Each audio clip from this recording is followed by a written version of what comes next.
تینوں ایک جتنے ہیں. God the father, God the son, God the holy spirit. کوئی بھی ان میں سے نہ ایک لمحہ وقت کے لحاظ سے بڑا ہے نہ چھوٹا ہے. ازل کیا ہے؟ ازل وہ وقت ہے جس کا کوئی آغاز نہیں, جس کا کوئی شروع نہیں. تو وہ باپ کے ساتھ, یعنی کہ بیٹا باپ کے ساتھ تب سے ہے جب سے باپ ہے. ہمیں نہیں پتہ کب سے ہے, لیکن جب سے باپ ہے تب سے بیٹا ہے, تب سے ہی روح القدس ہے. اور ابد کیا ہے؟ جس کا کوئی انتہا نہیں, کوئی اندازہ نہیں کر سکتا کہ یہ کب ختم ہوں گے بھی کہ نہیں. تو جب تک باپ رہے گا تب تک بیٹا رہے گا, تب تک روح القدس رہے گا. تو یہ ایک تصور ہے, یہ ایک عقیدہ ہے. اس علم کو کوئی مانے نہ مانے اس سے کوئی فرق نہیں پڑتا, کیونکہ یہ ہمارا عقیدہ ہے جو خدا نے ہمیں عطا کیا ہے. یہ ہمارا ایمان ہے بائبل مقدس کے وسیلہ سے, اپنے نبیوں اپنے رسولوں کے وسیلہ سے, اور بالخصوص اپنے بیٹے کے وسیلہ سے اپنے وجود کی پوری پہچان عطا فرما کے. اچھا پاسٹر ہسکل, یہ فرمائیے گا, یہ جو بنیادی کانسیپٹ جو کرسچینٹی کا ریورنڈ سائمن نے پیش کیا, اس میں God the father, God the son, God the holy spirit. اچھا, ٹو آر انڈرسٹینڈ یا to my understanding monotheistic religion ہے کرسچینٹی, جو کہ خدائے واحد پہ ایمان رکھتا ہے. تو ان کانسیپٹس کو آپ وحدانیت کی طرف کس طرح مرج کرتے ہیں؟ کس طرح آپ اس کو دیکھتے ہیں کہ یہ وحدانیت ہی کا کانسیپٹ ہے لیکن اس کی شیپ یہ ہے جو آپ فرما رہے ہیں؟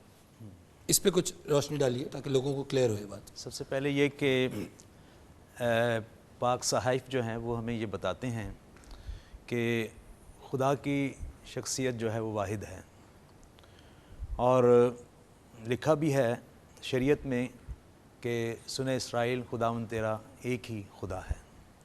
ہم ایک خدا پر ایمان رکھتے ہیں, یقین رکھتے ہیں, اور اس کے ساتھ ساتھ ہم جب ذکر کرتے ہیں باپ, بیٹے اور روح القدس کا, تو ہم اس بات کو اس طرح وضاحت کرتے ہیں کہ بیٹا جو ہے وہ باپ کا جوہر ہے, باپ میں سے نکلا ہے, صادر ہوا ہے.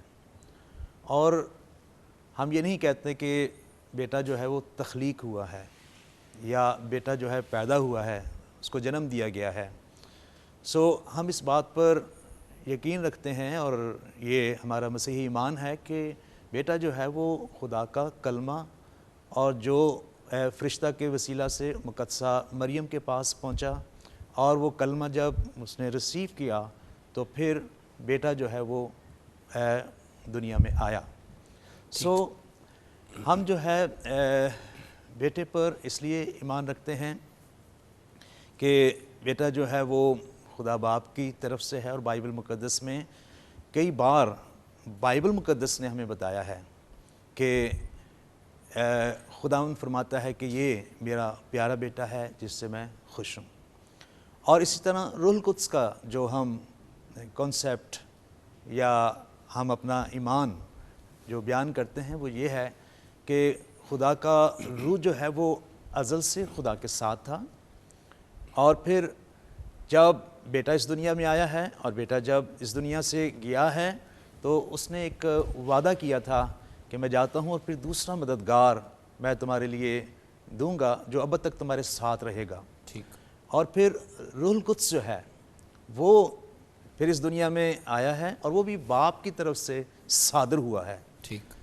ہم اس طرح تین خداؤں کو نہیں مانتے ہیں, بلکہ ہم اس بات پر بلیو ہے ہمارا کہ خدا واحد ہے, اور اس سے بیٹا جو ہے یعنی یہ بلیف تو بالکل اب واضح ہو گیا. اور میں دوبارہ جاؤں گا ریورنڈ صاحب کی طرف, لیکن اس سے پہلے ناظرین ہم ایک وقفہ لیں گے. انٹرسٹنگ ڈسکشن ہے, ہمارے ساتھ ہی رہیے.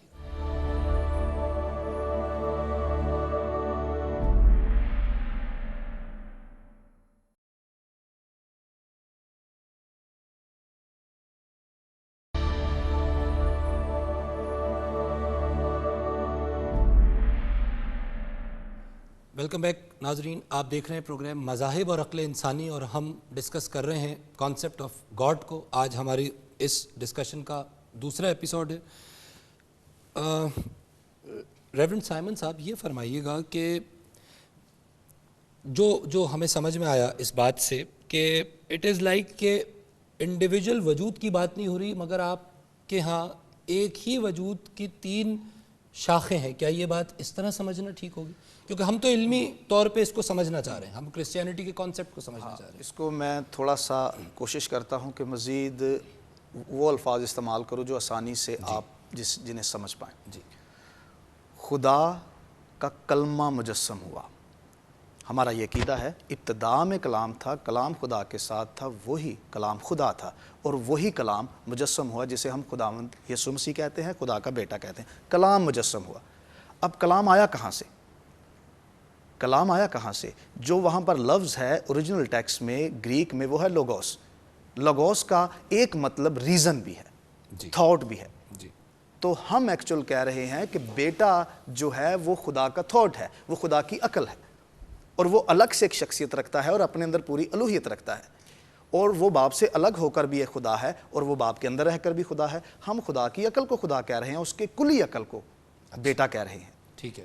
اچھا، تو یعنی ایک تو یہ کہ ایک جنرل عقیدہ جو تمام مذاہب میں وہ ہے کہ God is transcendent and God is immanent, یعنی ماورائے عقل بھی ہے، ایک ماورائی قوت کا نام بھی خدا ہے، اور ورلڈلی افیئرز میں بھی ظاہر ہے اللہ رب العزت کا عمل دخل ہے، اور وہ اپنے بندوں کی دعائیں سنتا ہے۔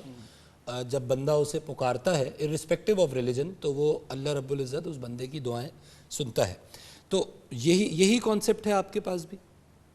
یہی کانسیپٹ ہے جب خدا کا؟ انسان خدا کو پکارتا ہے تو خدا اس کی سنتا ہے۔ آپ یہ پوچھنا چاہ رہے ہیں؟ جی، بالکل خدا سنتا ہے۔ دعا کا جو کانسیپٹ ہے ہاں بنیادی۔ بالکل، خدا کو جب انسان پکارتا ہے تو ہمارے پاس بے شمار ایویڈنس ہے کہ جب انسان نے خدا کو پکارا، خدا نے انسان کی سنی، بلکہ بے شمار موقعوں پر ہمارے پاس بڑے مضبوط اور واضح ایویڈنس ہیں کہ خدا نے انسان کو پکارا اور انسان نے سنا۔ ٹھیک، خدا نے انسان کو آواز دی اور بلایا، نام کے ساتھ بلایا، اے ابراہیم، اے ابراہیم، اور خدا نے کہا کہ تو کون ہے؟ ابراہیم نے کہا تو کون ہے؟ اس نے کہا میں خدا ہوں جو اس کائنات کا بنانے والا ہوں، تو ان ستاروں پر غور کر، زمین کے ذروں پر غور کر۔ تو خدا جو ہے وہ بھی انسان کو پکارتا ہے۔ تو یہ سلسلہ جب دونوں طرف سے چلتا ہے تب ہی شناخت اور پہچان اور جاننے کا اور ماننے کا اور ایک دوسرے کے ساتھ بات کرنے کا، آگے بڑھنے کا سلسلہ جو ہے وہ نظر آتا ہے۔ تو یہ بات دونوں طرف سے ہے۔ تو اگر اس کی مثال اس طرح میں پیش کروں کہ ایک پانی، برف اور بھاپ ہے ایک ہی چیز لیکن تین فارمز میں ہے الگ الگ، خدا کیا یہ اس طرح ہم اس کانسیپٹ کو لے سکتے ہیں؟ خدا کو سمجھانے کے لیے ہم بے شمار مثالیں استعمال کر سکتے ہیں، سورج کی، تپش کی، گرمی کی، یہ ناقص ہیں، لیکن سمجھانے کے لیے خدا کو کون سمجھا سکتا ہے؟ یہ مثالیں استعمال ہو سکتی ہیں۔ ٹھیک ہے۔ اچھا مفتی صاحب، ڈسکشن آپ سن رہے ہیں اور کرسچینٹی کا کانسیپٹ ہمارے سامنے آیا، اور اچھا اب ایک دو سوالات ہیں دین اسلام کے حوالے سے۔ ایک تو یہ کہ ذات پہ تو ہم بات نہیں کر رہے، کیونکہ ذات ہماری، پادری صاحب نے فرمایا کہ وہ تو ہماری عقل سے ماورا ہے، ذات پہ بات نہیں کر رہے، لیکن ایک جو کمبائننگ فیکٹر مجھے نظر آ رہا ہے وہ محبت کا عنصر ہے، کیونکہ یہاں ایڈوکیٹ ہو رہی ہے محبت انسانیت کی۔ دین اسلام میں بھی انسانیت کی محبت کو بہت بڑا درجہ حاصل ہے۔ یہ فرمائیے گا کہ یہ جو صفات ہیں اللہ رب العزت کی، ان کا کیا کیوں اللہ رب العزت نے اپنی صفات رکھی، اس کی حکمت کیا ہے، وہ ہمیں کیا سمجھانا چاہ رہے ہیں؟ کیونکہ ذات تو ہم نہیں سمجھ سکتے، اب کیریکٹرسٹکس سے ہم شاید اللہ کی عظمت، اللہ کو پہچاننے سے مراد اللہ کی عظمت کو پہچاننا، اللہ کیسے ہیں یہ تو ہم نہیں جان پائیں گے، ممکن نہیں۔ یہ فرمائیے گا صفات کے حوالے سے۔ بسم اللہ الرحمن الرحیم۔ ہمارا یہ اسلامی نقطہ نظر سے ہمارا یہ عقیدہ ہے کہ جس طرح اللہ اپنی ذات میں وحدہ لا شریک لہ ہے، اسی طرح اللہ سبحانہ و تعالیٰ صفات کے اندر بھی اس کا کوئی شریک نہیں ہے۔ ٹھیک ہے، یہ ہے اسلامی نقطہ نظر سے ہمارا عقیدہ، جو قرآنی ہے، قرآن کی شکل میں ہے، جو حضرت صلی اللہ علیہ وسلم نے بتایا، جو حضرات صحابہ نے بتایا، اہل اللہ نے بتایا۔ اللہ ایک تو یہ بات۔ اب یہ ہے کہ اللہ سبحانہ و تعالیٰ کی بہت سی صفات قرآن کریم کے اندر ہیں۔ جی، اب یہ کہ وہ صفات انسانوں کے اندر، دنیا کے اندر وہ صفات آنی چاہیے۔ بہت سی صفات کا ذکر ہے، جیسے ہم قرآن شروع میں پڑھتے ہیں، سورۃ فاتحہ ہر نماز کے اندر ہم پڑھتے ہیں، جی، تو الرحمن الرحیم، پھر رب العالمین آیا، پرورش پوری جہانوں کا جو پرورش کر رب، پھر الرحمن الرحیم کہ جو رحم کرنے والا ہے، بخشنے والا ہے۔ اللہ کی صفات میں ایک یہ بھی ہے۔ تو انسانوں کو بھی اللہ کے نبی نے فرمایا کہ زمین والوں پر رحم کرو،